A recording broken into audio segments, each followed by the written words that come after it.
Y el Ministerio de Salud reportó hoy 179 muertes por COVID-19, 6.832 casos nuevos. Para profundizar en la situación sanitaria que vive el país, nos acompaña Flavio Salazar, inmunólogo y director alterno del Instituto Milenio de Inmunología y vicerrector de investigación de la Universidad de Chile. Doctor Salazar, bienvenido a Canal 24 Horas. ¿Cómo le va? Hola, ¿qué tal? Buenas tardes, Andrés. Doctor, a Bien. ver, llevamos los números de hoy día, obviamente son bastante más altos de lo que hemos visto en los últimos días. ¿Cree usted que llegamos a esa cifra de los 9.200 de hace un par de semanas? ¿Puede ser el pic de este segundo brote o todavía es prematuro asegurar algo así?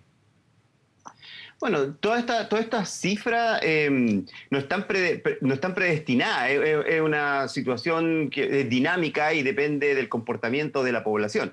Entonces, si por ejemplo la situación se mantiene como hasta hoy día de confinamiento y cierto control, aunque sea parcial, obviamente que las cifras van a ir disminuyendo, es lo más probable. O sea, yo creo que se va a haber alcanzado por lo menos el pic en los 9.000. Pero eso va a depender, como le digo, del Mm. comportamiento, porque si en una situación como la que estamos hoy día se flexibiliza de alguna manera las medidas se retrotraen fuertemente, entonces rápidamente podemos aumentar los casos y entrar a una situación aún más grave. Porque justamente ahí está la discusión respecto a las cuarentenas, que por ejemplo en toda la región metropolitana como un todo ya cumplen 4 semanas y ahí está la discusión. Unos que dicen, me imagino que está usted, no bajar las cuarentenas, no bajar la guardia, y otros que dicen, ojo, que a la tercera, cuarta, quinta semana ya la gente en las cuarentenas como que no hace el mismo caso. ¿Cómo ve usted esa discusión?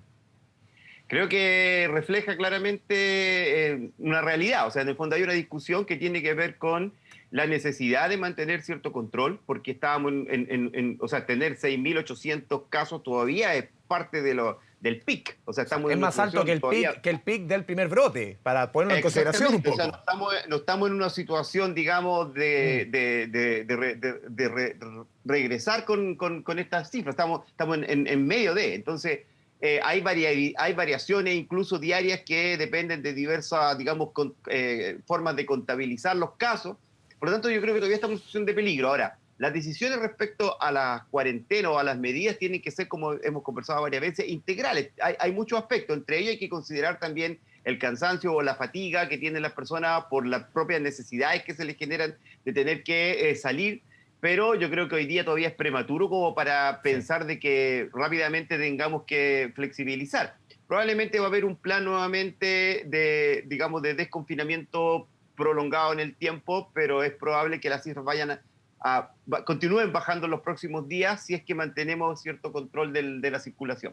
Porque también si miramos, doctor Salazar, otro de los índices tan importantes que es el uso de camas UCI, en 15 regiones de 16 estamos prácticamente en el pic de este año de pandemia que llevamos. O sea, ese ítem claramente y esos números, pese a una pequeña caída en la cantidad de contagiados, te lleva a pensar que ni pensar en bajar las restricciones sanitarias.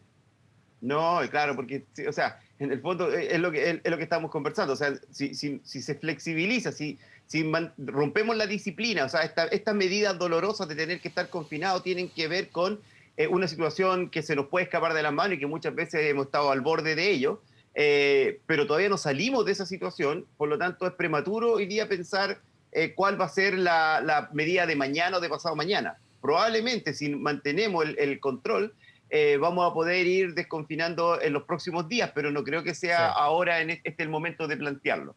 Este famoso indicador R, este indicador de contagiosidad, 6 jornadas bajo 1, estaba viendo los últimos números. Es una buena señal, pero también insistimos en el punto y subrayar, insistir en el tema de la cautela, pese a que el RT, este R que marca desde el 1 para arriba es preocupante, 1 para abajo, quizás es una buena señal, pero de todas formas la cautela tiene que ser el signo hoy día.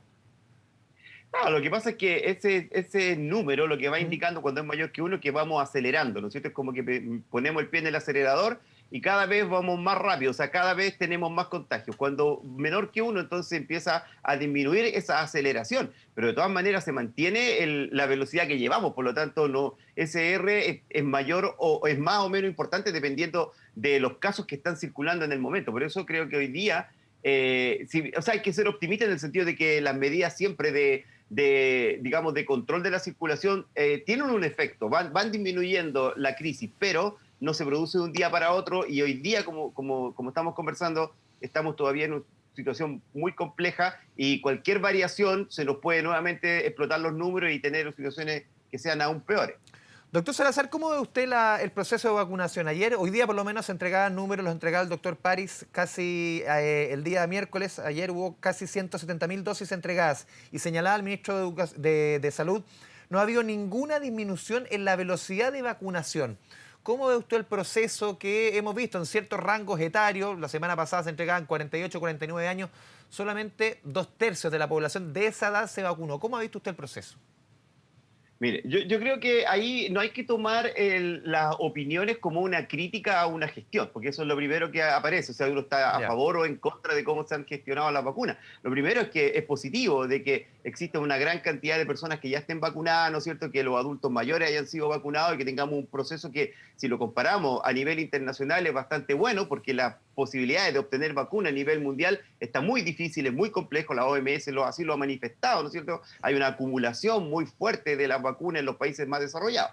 Ese es el punto positivo. Ahora, la estrategia que se está utilizando ha demostrado que es muy necesario profundizar, mantener, aumentar la vacunación de las personas para poder, de alguna manera, hacer frente a la pandemia en los próximos meses. O sea, mientras más rápido podamos vacunar, van a ser mejores los efectos, y eso es lo que uno intenta. Pero claro, hay varios elementos que lo limitan, ¿no? Y que no sabemos, o sea, que falta información, por lo menos ¿El para stock de vacuna, bien. por ejemplo? Claro, si tenemos stock de vacuna, si van a llegar, si es que las personas que les toca vacunarse están yendo, tienen las posibilidades de hacerlo, porque hoy día estamos vacunando a las personas que son activas desde el punto de vista laboral, muchas veces no tienen las facilidades o hay el cierto escepticismo. Todos esos elementos tienen que ponerse ahora en discusión, porque lo que se intenta es que empujemos más rápido el proceso de vacunación y no podemos conformarnos porque sea bueno, tiene que ser lo mejor posible. Sí, porque uno ve también de manera muy preocupante, doctor Salazar, que justamente las edades que estábamos comentando antes, entre los 40, 49 años, donde se está entrando ahora en el proceso de vacunación, es quizás el mayor número de pacientes que están entrando hoy día a la UCI. ¿Cómo se entiende eso? ¿Qué es el porcentaje que menos se está vacunando respecto a toda la población de esa edad, respecto a las otras edades que se han vacunado? Y que al final, también en términos de números, son los que más están ocupando UCI. ¿Tiene que ver solamente con un tema laboral, que no tienen tiempo quizás para ir a vacunarse, o sencillamente es que la percepción de riesgo se ha perdido? ¿Hay otros factores que hay que preocuparse? Bueno, hay muchos elementos que no se han discutido en su profundidad. Por ejemplo, hay un sesgo, por ejemplo, en el número de casos entre las distintas comunas, dependiendo de su situación socioeconómica, ¿no es cierto? Las comunas de menores recursos tienen muchísimo más alta incidencia y más Hemos visto gravedad Vitacura, que Las otras. Condes, Providencia, la cantidad de personas que Por se vacunan es supuesto, mucho hay mayor una que otras. diferencia ahí. Exacto, y eso está demostrado que es así. Y eso tiene que ver con las situaciones, digamos, de salud general de la población. O sea, la obesidad, la hipertensión, la diabetes, están mucho más frecuentemente en poblaciones de ese estrato social que en los estratos más altos. Eso es uno. Y el otro está también la situación de exposición al virus. Las poblaciones que hoy día les toca vacunarse son las que más circulan, porque son las que están hoy día trabajando, las que tienen mayor movilidad social y son, por lo tanto, los más expuestos. Entonces, como el volumen es tan grande, de ese porcentaje, un grupo menor cae en enfermedades más graves, pero el grupo menor numéricamente es alto, porque el universo es muy grande. Entonces, por eso es que la idea de controlar la diseminación del virus tiene un efecto directo en la cantidad de personas que llegan a estos casos más graves y que tienen que hospitalizarse. Doctor Salazar, sigue siendo el gran problema de este segundo brote, y lo hemos conversado otras veces y también con otros facultativos, el agotamiento del personal, las licencias que marcan entre un 20 y un 30% de ausentismo. ¿Sigue siendo el principal foco de preocupación en este brote respecto a lo que fue el primero? Bueno, a medida que se alarga esta pandemia, es claro que todos nosotros estamos cada día un poco más agobiados, ¿no es cierto? Poco a poco se va agotando. Imagínense entonces cómo es la situación de las personas que están constantemente expuestas al virus y que tienen que trabajar constantemente en situaciones extremas, como el personal de la salud. Entonces uno entiende que hay una carga psicológica también, el miedo a contagiar a sus familiares, ¿no es cierto? Y también el cansancio de largas horas extenuantes de estar trabajando. Entonces es entendible, y eso ha pasado a nivel mundial. Por eso es nuevamente una razón por la cual no podemos dejar que el virus circule nada más, sino que hay que mantener el nivel de circulación lo más bajo posible, y eso son esfuerzos multidisciplinarios que hay que hacer para poder lograrlo. que van desde la vacunación, el confinamiento y la ayuda social para las personas que puedan hacerlo y mantenerse aisladas en sus casas. Sí, porque aquí inevitablemente, doctor, y usted lo menciona muy bien, aquí se cruza lo político, lo económico, lo sanitario, y hemos visto la discusión del 10%, más allá de si uno esté a favor, en contra, pero todo repercute al final en población que se le está obligando, obviamente por temas sanitarios, a que se quede en su hogar, a que se quede en su casa, y eso también repercute en términos de ingresos, y si no llega el suficiente ingreso a la casa de las ayudas del Estado, obviamente eso obliga a que la movilidad sea mayor.